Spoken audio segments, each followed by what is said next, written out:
para onde caminha a cotação do dólar? Para quem vai viajar, é hora de comprar a moeda? É isso que a gente vai ver hoje no Economês em bom português.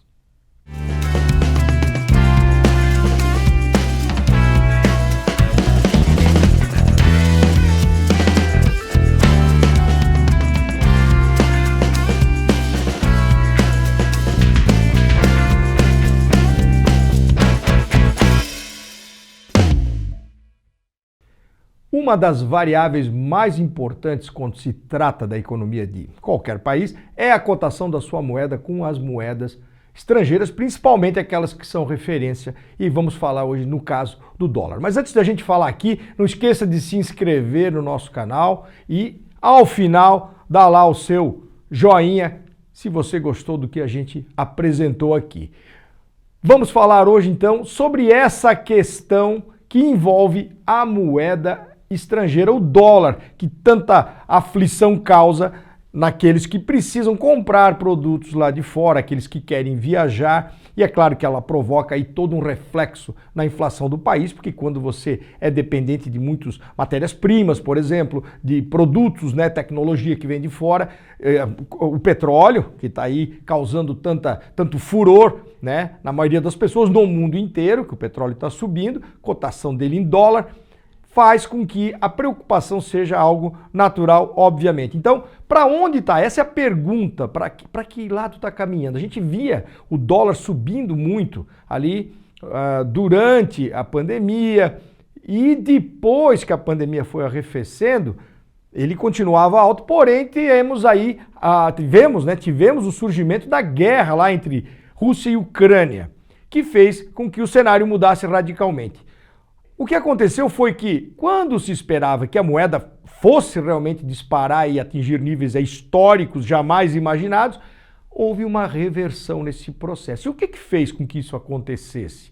Apesar de que, né, a inflação no Brasil, como no mundo inteiro, está subindo, então, se sobe no Brasil e sobe no mundo inteiro, países como Estados Unidos, que não tinham assim a frequência de enfrentar a situação de alta inflacionária, começam a pensar em formas de controlar. A forma mais eficaz, não é nem eficiente, é eficaz, para controlar a inflação é o mercado aberto, é o open market, é a compra e venda de títulos públicos. Claro que economistas vão dizer, bom, mas o que combate mesmo a inflação é abastecimento. Mas quando você tem os preços internacionais subindo, você tem que controlar sim aí o fluxo de moeda dentro da economia, né? A quantidade de moeda, e a maneira mais fácil de se fazer isso, a maneira mais eficaz de se fazer isso, mais rápida, é através da taxa de juros que remunera os títulos dos diversos países. Então o país, quando quer controlar aí a quantidade de moeda, ele levanta a taxa de juros, né, para que diminua a quantidade de moeda em circulação, ou ele baixa a taxa de juros. Para quê? Para controlar a inflação. Mas o que isso tem a ver com dólar? É que quando um país como os Estados Unidos sobe a sua taxa de juros, aqueles que têm dinheiro no planeta e que sentem uma certa insegurança vão procurar lugares seguros, e o título mais seguro que existe é o título americano. O que é o título americano? Você emprestar dinheiro para o governo americano e ele vai te pagar juro. Se o juro lá sobe, é claro que aqueles que têm dinheiro vão sentir vontade de colocar nessa moeda. Mas só olha o que aconteceu. O Brasil também teve problema com a inflação. E a taxa Selic, que estava lá em 2%, está hoje em 12,75%, com tendência aí de subir mais, pelo menos mais 0,5 ponto por cento. É isso que diz lá o boletim do Banco Central, do Copom, indicando que talvez não aumente 1%. Tudo isso, junto com o aumento do preço das commodities, né? Lembrando que a Ucrânia é um dos maiores produtores de alimentos do mundo, a Rússia também tem sua participação, isso fez com que as commodities, e o Brasil é um dos maiores produtores de commodities, né? Se não o maior do planeta, tem uma participação muito significativa, esses preços subiram, o que fez com que o valor das nossas exportações, a balança comercial, tivesse saldos positivos e elevados. Isso faz com que a moeda venha para o país. A moeda, assim, a nossa balança comercial já vinha tendo superávites, porém a moeda ficava lá fora. Com uma Selic a 2%, eles iam procurar locais para aplicar esse dinheiro em outros mercados. Estava muito baixo, na verdade a Selic estava muito descalibrada, mesmo para baixo, o que fazia com que o dólar tivesse muito para cima. Tem uma relação muito direta entre isso, porque com esses juros mais altos, quem tem dinheiro lá fora ou vem aplicar aqui, ou o dinheiro que entra aqui vai ficar aplicado aqui também, mesmo que a taxas elevadas, fazendo com que o preço do dólar caia. Por quê? Porque dólar é mercadoria, moeda é mercadoria, como qualquer outra mercadoria. Então ela tem um preço. O preço de qualquer mercadoria se dá pela quantidade que tem ofertada dela em relação à procura por essa mercadoria. Moeda não é diferente. Então quando os dólares estão entrando no país, você tem o quê? Você tem uma quantidade maior de dólares, isso faz o preço baixar. Então nós temos várias condições aí, que é o aumento das commodities, o aumento da taxa Selic brasileira e aquela situação que, como lá nos Estados Unidos, né, havia um receio muito grande que se os Estados Unidos levantassem os juros, muito dinheiro iria ser canalizado para lá. Mas o que aconteceu? Eles subiram a taxa de 0,25, ela está em 0,75.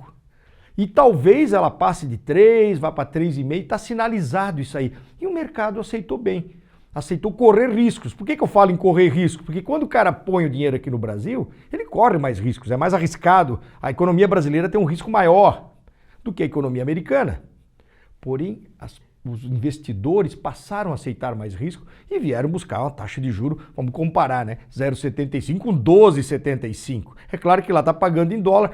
Se o dólar, aí sim, se a taxa de juros americana, que se o Federal Reserve, o Fed, que é o Banco Central americano, subir demais a taxa de juros lá, isso pode daí, essa análise toda se reverter. Mas assim, a gente não tem bola de cristal para entender o que vai acontecer. Mas pelos indicadores de inflação americano, né, os indicadores de inflação lá nos Estados Unidos, né, o que aconteceu?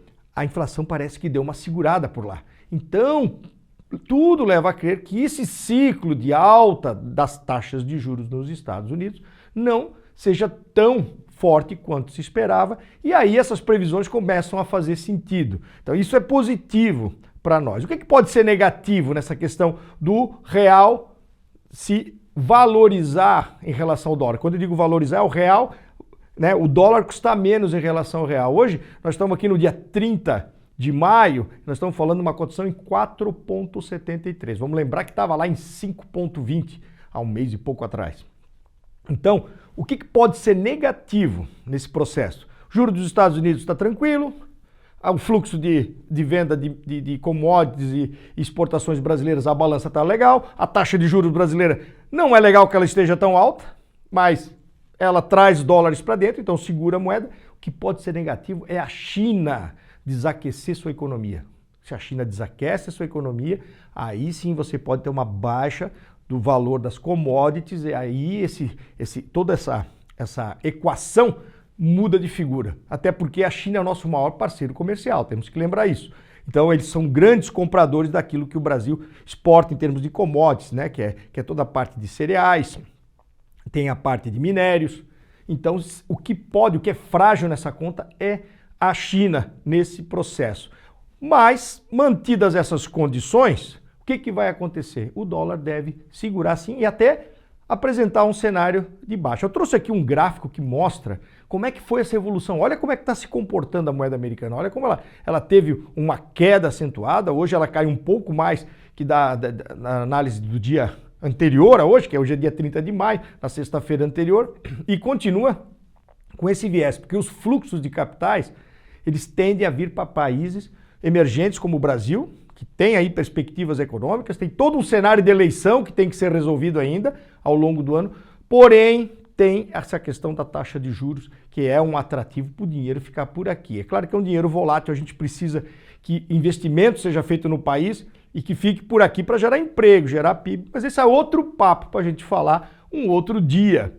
Uma questão importante nesse cenário é o seguinte, é que até quando essa taxa Selic vai se manter nessa altura, nessa estratosfera que ela vai a 13,25, né? Provavelmente vai parar por aí, porque os efeitos de uma taxa Selic, ela, né, quando você altera a taxa, ele leva aí uns 4 meses, então a gente nem está ainda recebendo o efeito do último aumento. Então a inflação No Brasil ainda, né, ela apresentou um valor um pouquinho acima do que se esperava, mas o tamanho da taxa está beneficiando então a cotação do dólar. E a pergunta também, né, que me fazem sempre, é hora de comprar dólar? Olha, eu acredito que sim, é hora de comprar e com atenção especial para o seguinte, se você vai fazer uma viagem, geralmente, né, quem precisa viajar, essa é a pergunta, eu compro agora, não compro, o que eu faço? Se você vai viajar, pega aí o tempo que você vai levar até a viagem e comece a fazer compras mensais até chegar o dia da viagem. Aí você vai calibrando se essa taxa, porque pode cair mais o dólar, ele tá num número, estou falando em 4,73, talvez quando você estiver assistindo ela vai estar até um pouquinho menor ou pode estar maior. Mas é hora de comprar porque realmente ela recolheu. E se você vai comprando um pouquinho cada mês, você pode calibrar melhor essa compra e você vai trabalhar com uma taxa média. Então, para quem precisa comprar, é hora sim de comprar. O dólar sempre causa uma grande aflição, como eu sempre costumo trazer aqui, é um dos grandes enigmas, né? Saber qual é a cotação ideal do dólar. Essa resposta ninguém tem, nem tem bola de cristal para saber se isso tudo que eu falei agora não muda daqui a pouco. Mas diante do cenário atual, essa é a nossa dica de hoje. Não esqueça então de se inscrever, curta as nossas páginas, siga-nos, né? Nas nossas redes sociais, Instagram, Facebook, LinkedIn, Spotify. Inscreva-se no nosso canal do YouTube e continue acompanhando acompanhando os nossos conteúdos. Valeu, um grande abraço, até o próximo Economês em bom português.